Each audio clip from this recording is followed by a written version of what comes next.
For 10,000 years, the rhythm of human life was dictated by the sun and the seasons. Tools were extensions of the human arm, and power was limited to the strength of a horse, the flow of a river, or the direction of the wind. A merchant in 1700 lived in a world fundamentally similar to that of a merchant in ancient Rome. Everything was hand-produced, local, and finite. But in the late 18th century, in the damp, mineral-rich landscape of Great Britain, that ancient rhythm began to break. Humans learned how to extract power from the earth itself and scale it beyond anything seen before. We call it the Industrial Revolution. Beginning around 1760, spreading to continental Europe and the United States, this event marked the transition from hand production to machines. It was the moment humanity unlocked the stored energy of millions of years and used it to drive the gears of a new civilization. In the mid-18th century, Great Britain was the leading commercial nation on Earth. It controlled a global empire stretching from the Caribbean to the Indian subcontinent. It was a nation of merchants, entrepreneurs, and thinkers. But more importantly, it was a nation sitting on a literal mountain of coal. This single resource, combined with an unprecedented entrepreneurial spirit, would spark a fire that would consume the old world and forge a new one.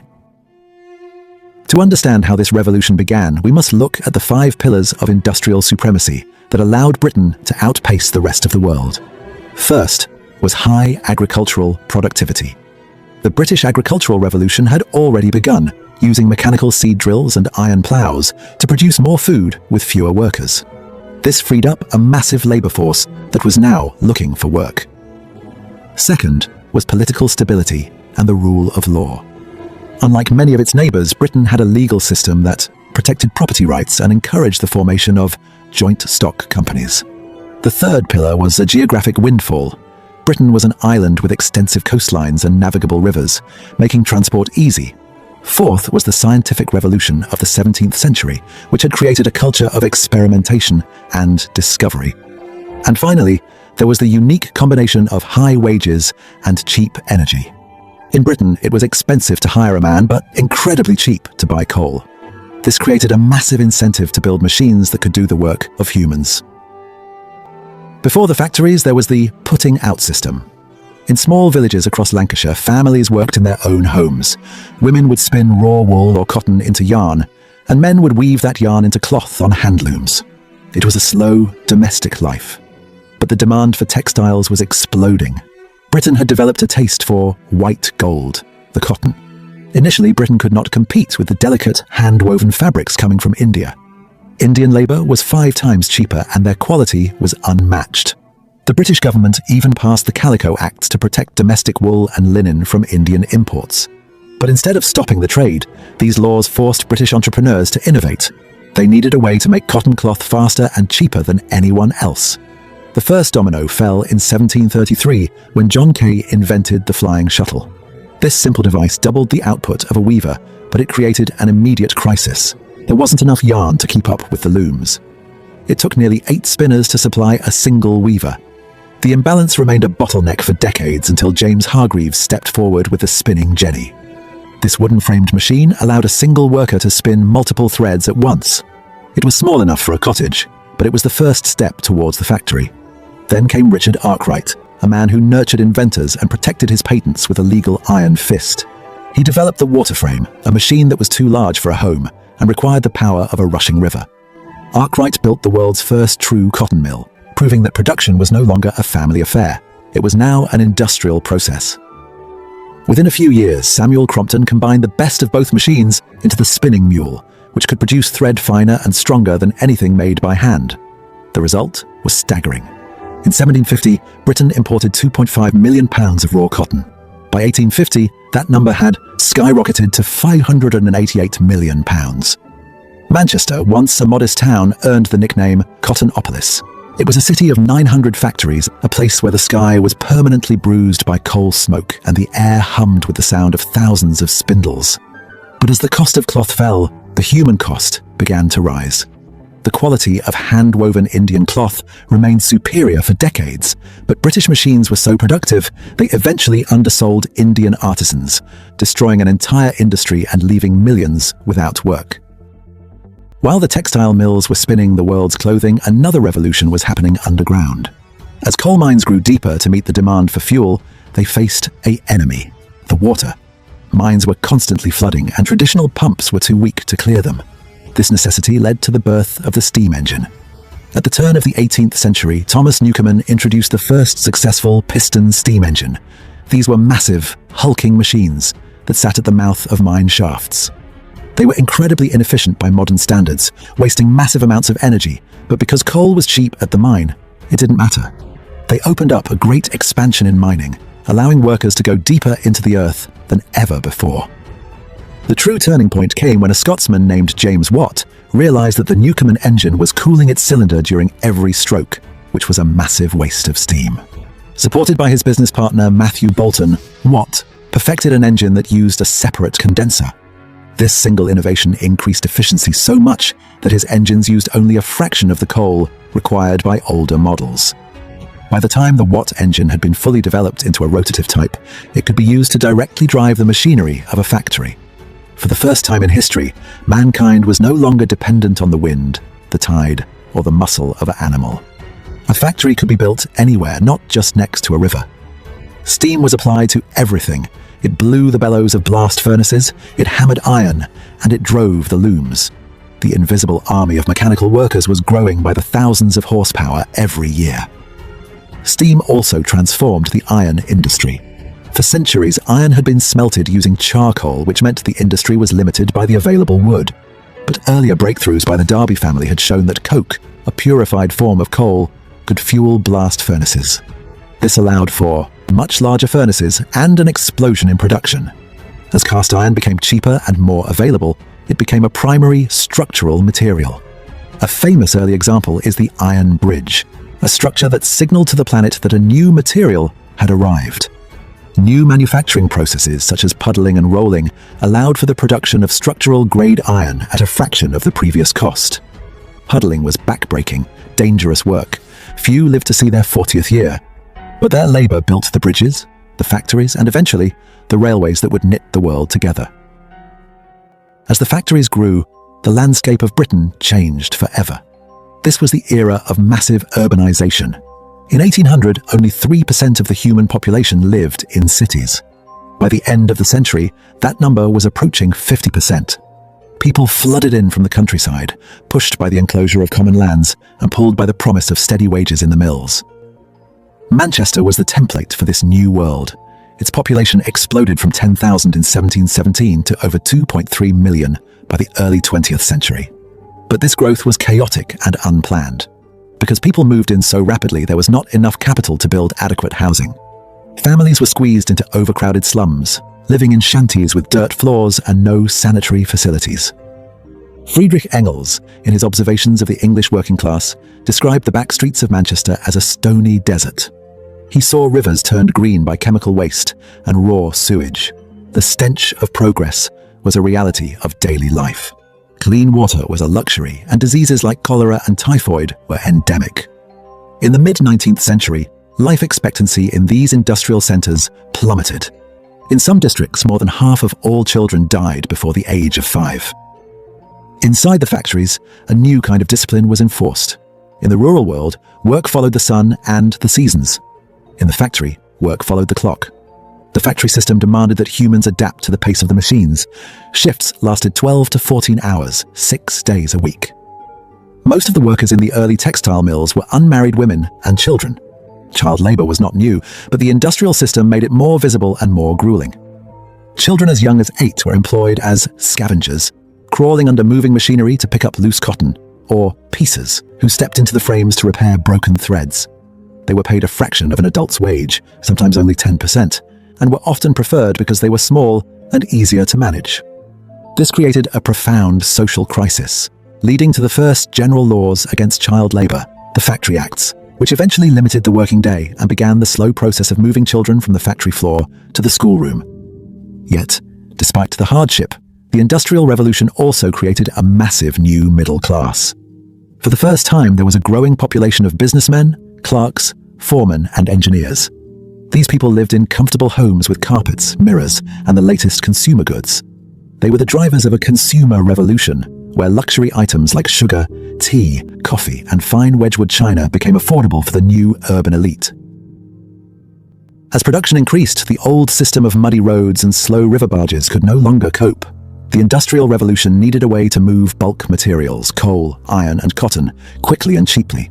The answer was a massive expansion of infrastructure. First came the age of canals. High-profile projects like the Bridgewater Canal showed that moving coal by water was far more efficient than land transport. The success was so great that coal prices in major cities fell by half almost overnight.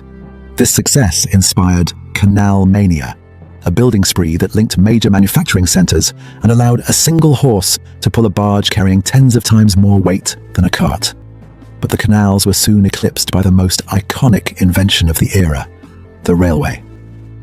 Railways were made possible by three things: cheap, puddled iron for the rails, the rolling mill to shape them, and the high-pressure steam engine.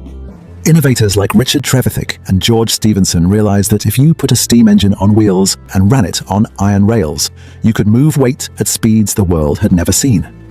The opening of the first intercity railway between Liverpool and Manchester was a sensation. It linked a rapidly expanding industrial town with a global port. Passengers could now travel between cities in hours instead of days. The railway broke the isolation of the rural world, allowed ideas to spread at the speed of steam, and provided a massive new source of employment. On the oceans, steam was doing the same.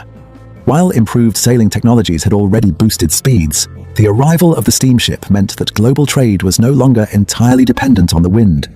The world was shrinking. A merchant could now track the movement of goods with a precision that would have been unthinkable a generation earlier. For decades, Britain tried to keep its industrial secrets to itself. Laws were passed to prevent the emigration of skilled workers and the export of machinery. But the fire could not be contained. British entrepreneurs were eager to expand, and other nations were desperate to catch up. Belgium was the second country to industrialize. Thanks to its rich coal deposits in Wallonia, the region transformed rapidly. Transplanted English engineers built massive integrated factories that handled everything from raw materials to the finished steam engines. By the middle of the 19th century, the landscape mirrored the industrial valleys of northern England. In France, the revolution was slower and more steady. French historians argue that the country didn't have a single takeoff point, but rather a gradual evolution through the 18th and 19th centuries. Germany, however, was a different story. Divided into dozens of small states, Germany lacked a unified market. But the construction of railways acted as a catalyst. The railways linked the major cities and created a massive demand for steel. By the time of German unification, the Ruhr Valley had become a powerhouse of heavy industry, eventually leading the world in chemical research and production. Across the Atlantic, the United States followed its own path. Initially a producer of natural resources, the US began to industrialize after the arrival of skilled workers who had memorized the designs of British machines. The Americans added their own innovation, the American system of manufacturing. This was the development of interchangeable parts. Instead of each item being made by hand, machines produced precision metal parts that were identical. This allowed for mass production on a scale never seen before. Even in the East, the revolution was taking root. Following the Meiji Restoration, Japan made a deliberate decision to catch up with the West. The government built railways, improved roads, and funded model steel and textile factories. Thousands of students were sent abroad to learn modern science and technology. By the end of the century, Japan had transformed from a feudal society into a modern industrial power.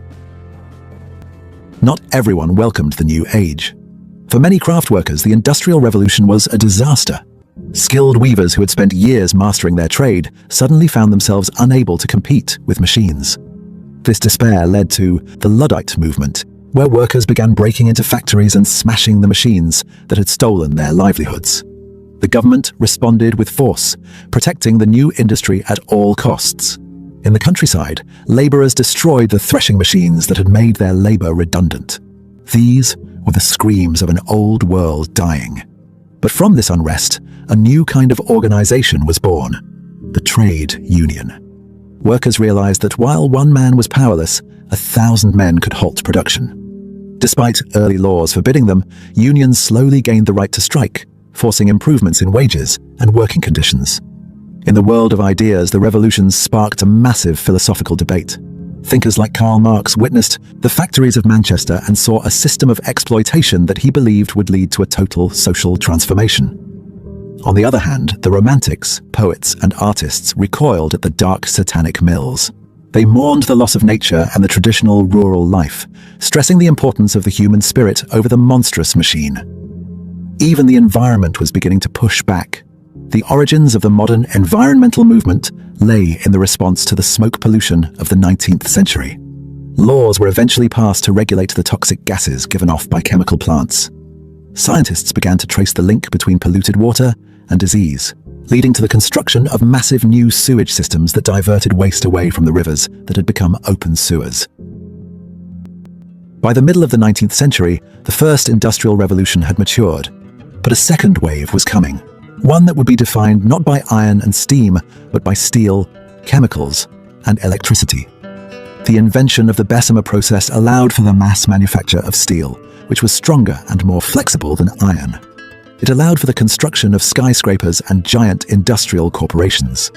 Petroleum began to replace coal, and the internal combustion engine opened the door for the automotive industry. Electricity brought a new kind of magic. Gaslighting, which had allowed factories to stay open late into the night, was replaced by the electrical grid. The rhythm of the city became permanent, 24 hours a day. The age of mass consumption had arrived. Shopping became a cultural activity, with grand department stores offering a dizzying array of goods. The world was now connected by the electrical telegraph, and literature for the masses was being circulated on an unprecedented scale. Looking back, the Industrial Revolution was the most important event in human history since the invention of agriculture. It brought sustained growth and lifted the material advancement of the Western world. For the first time, income and population began to undergo sustained growth. But it was also a revolution that demanded new ideas for managing human society. It created an enormous economic division in the world and shifted the center of gravity from the east to the west. The landscape of our planet would never be the same. The quiet green fields were replaced by the grid-patterned cities and iron arteries of a new era. The legacy of the 18th century is embedded in the very DNA of our modern lives. We are the direct descendants of that first coal-fired spark. The Industrial Revolution didn't just build our cities, it fundamentally redefined what it means to be human, shifting us from a species that followed the slow rhythm of the seasons to one that demands the world move at the speed of a machine. We have inherited a world of boundless convenience and breathtaking speed, but we also carry the weight of the environmental and social shadows that progress left behind. The Industrial Revolution began as a solution and ended by changing more than it intended. Revolutions arrive silently, and by the time we notice, we can't imagine life without them. I'm Tim, watching the past so we can understand the present, and together we keep history reborn. I see you in the next era.